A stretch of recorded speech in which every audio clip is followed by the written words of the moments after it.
Mohammad उद्देमल block के प्रमुख साहब यहाँ पर उपस्थित हो चुके हैं। कर्तव्य ध्वनि देकर स्वागत करेंगे।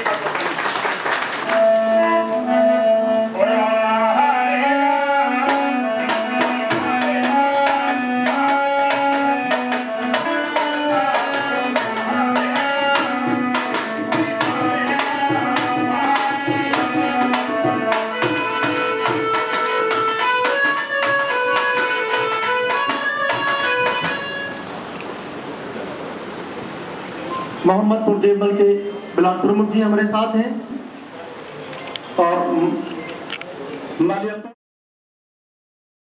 इन सब बातों को बताती हुई एक पुस्तक और उसका विमोचन के लिए मैं अनुरोध करूंगा अपने अतिथिगण से कृपया इस पुस्तक का विमोचन करके, ताकि समाज के हर व्यक्ति को पता चले कि जनपद बिजनौर में किस प्रकार से पंचायत विभाग उन योजनाओं को क्रियान्वित करता है और योजनाओं का लाभ समाज के अंतिम छोर पर खड़े व्यक्ति तक पहुंचता है। बहुत बहुत धन्यवाद समस्त अधिकारीगण का, आपने इस किताब का विमोचन भी किया।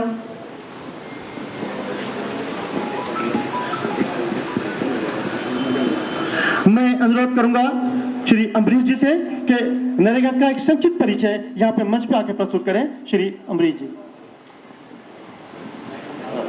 धन्यवाद सर। संचालक महोदय, जैसा कि ये कोरोना काल हमारे समय में चल रहा है, इसमें और महत्वपूर्ण हो गए हमारी मनरेगा योजना हमारे सामने आई है।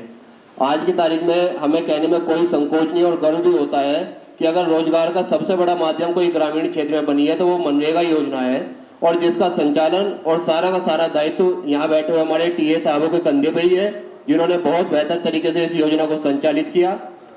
मैं चाहूंगा कि जो हमारे संचालक कर रहे हैं वे नरेगा योजना का एक संक्षिप्त परिचय सभी सम्मानित अधिकारियों के बीच में प्रस्तुत करेंगे।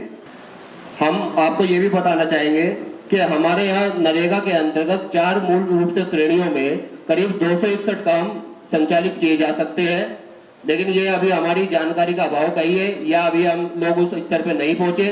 केवल कुछ सीमित काम ही आज तक हम नरेगा में ले पाए हैं। तो जिलाधिकारी महोदय का यही एक हमारे लिए निर्देश था कि नरेगा की जो क्षमताएं हैं उनका पूरा इस्तेमाल, पूरा उपयोग ये जिला कर सके। इसके लिए हमारे सभी टीओ को जानकारी भी होनी चाहिए, उनका तकनीकी संवर्धन भी होना चाहिए, ज्ञान संवर्धन भी होना चाहिए। तो जिलाधिकारी महोदय की प्रेरणा से इसी कार्य के लिए आज आपको बुलाया गया है, जिन्हें मूल रूप से 4 श्रेणियों में बांटा जाता है। सबसे पहली श्रेणी हमने दिखाई है प्राकृतिक संसाधन प्रबंधन, जो एनआरएम की जो हमने आपको बताया। इस एनआरएम के अंतर्गत आपके जो तालाब निर्माण, जीर्णोद्धार, सूक्ष्म व लघु सिंचाई, चेक डैम इत्यादि का निर्माण किया जाता है, वो इस श्रेणी के कार्यों के अंतर्गत आते हैं। बड़ा मतलब गौरव अच्छा भी लगता है कि बिजनौर की जो हमारी टोपोग्राफी है और हमारी जलवायु और यहाँ की जो भौगोलिक स्थिति है, यहाँ पे हर प्रकार की मिलती है। हमें यहाँ पे मैदान भी मिलते हैं, हमें यहाँ पे पठारी क्षेत्र भी मिलता है और हमें यहाँ पे सूखा क्षेत्र भी मिलता है। तो वास्तव में मनरेगा में इतनी क्षमताएं हैं कि आपके हर क्षेत्र के विकास के लिए मनरेगा में कोई ना कोई कार्य अनुमन्य श्रेणी में है। आप लोग जो काम कर सकते हैं उनके आवासों पर हम देते हैं भूमि विकास, पशु आश्रय स्थल, नेड़े, वर्मी कंपोस्ट, सोखते गड्ढे। आपने देखा होगा कि गांवों में जो पानी भरा रहता है, जगह जगह पानी भरा रहता है और नालियों से उसका समाधान नहीं हो पा रहा। नरेगा में आपकी क्षमता है कि अगर हर व्यक्ति के घर के पानी को उसके घर के बाहर ही अगर आप समाप्त करते हैं तो आपके गांव में पानी की समस्या का पूर्ण रूप से समाधान हो जाएगा, जो नरेगा आपके लिए बिल्कुल अस्त्र की तरह आपके साथ में खड़ी हुई है। आवश्यकता है आप इस योजना को समझें और उसका प्रयोग करें। तीसरी कैटेगरी इसी में आती है, जो हमारे एनआरएलएम, एसएचजी के समूह बने हुए हैं, उनके विकास के लिए भी डीएम साहब का तो हमें निरंतर इसमें जितना सहयोग और आशीर्वाद मिलता रहता है कि हमारी महिलाओं के लिए जितना भी बेहतर हम काम कर सके, उनके लिए हम उनके कार्यस्थलों का निर्माण, उनसे संबंधित कोई भी कार्य जो नरेगा की इस श्रेणी में आते हैं उनका विकास किया जा सकता है। क्योंकि डीसी नरेगा साहब के पास डीसी एनआरएलएम का भी प्रभार उन्हीं के पास है, तो महिलाओं के कार्यस्थल का निर्माण की अवस्थापनाएं भी मनरेगा योजना में की जा सकती है। इसकी पूरी क्षमताएं आपकी योजना में है। तो महिलाओं की उन्नति के लिए, समाज की उन्नति के लिए इस बिंदु पर भी हमें बहुत काम करने की आवश्यकता है। आज कार्यशाला में सर डीसी एनआरएलएम की तरफ से, एनआरएलएम एंड मनरेगा की तरफ से आपका हार्दिक स्वागत है। सर, हमारे जनपद में लगभग जो बजट हम लोगों ने निर्धारित किया था उससे दुगना हम लोग इस वित्तीय वर्ष में खर्च कर चुके हैं। क्योंकि इस वित्तीय वर्ष में हम लोगों के सामने जो है कोरोना जैसी एक महामारी भी जो है आ गई थी, तो उसको भी हम लोग कंट्रोल करने के लिए अपने जो भी प्रवासी मजदूर थे उनको भी हम लोगों ने लगाया है। महात्मा गांधी राष्ट्रीय ग्रामीण गारंटी मनरेगा योजना के अंतर्गत जनपद बिजनौर की प्रगति उल्लेखनीय रही है। मनरेगा दुनिया में अपनी तरह की सबसे बड़ी योजना है। इसमें हमने ग्रामीण विकास और रोजगार के दोहरे लक्ष्य को प्राप्त करने की दिशा में उन्मुख अद्भुत प्रगति की है। इसमें हमने अनेकों कार्य जैसे जल संरक्षण, जल संचय, वनीकरण, ग्रामीण संपर्क, भूमि समतलीकरण, वृक्षारोपण आदि के कार्य किए हैं। कोरोना महामारी के चलते अपने रोजगार से विमुख होकर वापस गांव लौटे प्रवासियों को हमने मनरेगा योजना के अंतर्गत रोजगार में लगाया है। जनपद के विकासखंड नजीबाद से वजूद में आई बाण नदी को जिले की प्रमुख नदियों में से एक है। इस नदी के जीर्णोद्धार पर भी हम लोगों ने कार्य कराया है। जीर्णोद्धार में अब तक जिले के 49,530 मजदूरों को रोजगार देकर सरकार के सपने को साकार करने का प्रयास किया है। मनरेगा के अंतर्गत नदी के इर्द गिर्द सफाई का कार्य व सफाई के बाद नदी के नजदीक खाली भूमि पर 2 लाख पौधों को लगाया गया है। मनरेगा योजना के अंतर्गत नए गांव के तालाब बनाने का कार्य भी किया गया है। पूर्व से मौजूद तालाबों की सफाई एवं मेड़बंदी का कार्य किया गया है।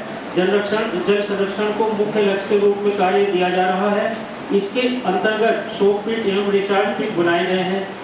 नहरों और तालाब की सफाई की जा रही है। मछली पालन को बढ़ावा दिया जा रहा है। ओडीएफ के अंतर्गत जनपद के उत्तम कार्य जो प्रसिद्ध ही पाई गई है, उसी को उत्तम कार्य को आगे जारी रखते हुए ओडीएफ प्लस की ओर अग्रसर है। इसके तहत जनपद में 881 सामुदायिक शौचालय का निर्माण कराया गया है।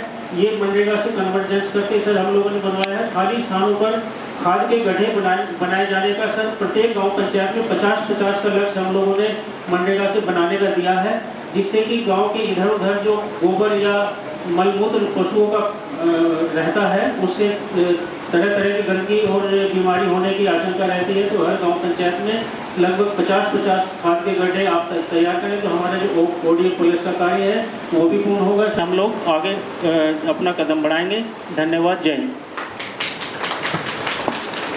हमारे कम्युनिटी टॉयलेट हैं या हमारे पंचायत घर हैं, उनके निर्माण में मनरेगा के अंतर्गत लोगों को काम दिए जाने की बात है। हर जगह मनरेगा योजना आपको दिखाई देती है।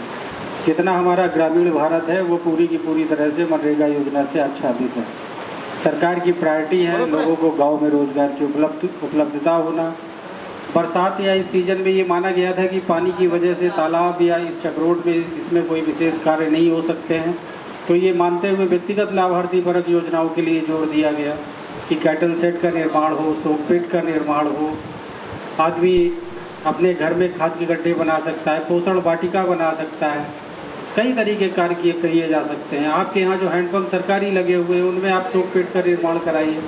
ज़्यादातर जगह हुआ है, बट जो अवशेष आपके हैंडपम्प है उसमें आप करा दीजिए, जिसमें आप एक व्यक्ति एक परिवार को रोजगार दे सकते हैं। रोजगार देने में भी प्राथमिकता आप महिलाओं की रखिए प्रायोरिटी। और क्या समस्याएं आ रही हैं इसके बारे में आपकी तरफ से हमें पता लगे। लोग हमारे फील्ड के कर्मचारी अधिकारी हैं, उनसे हम प्रशासनिक व्यवस्था के जो अधिकारी हैं उनको सीखने को मिले कि क्या और बेहतर किया जा सकता है। बहुत बहुत आभार। धन्यवाद।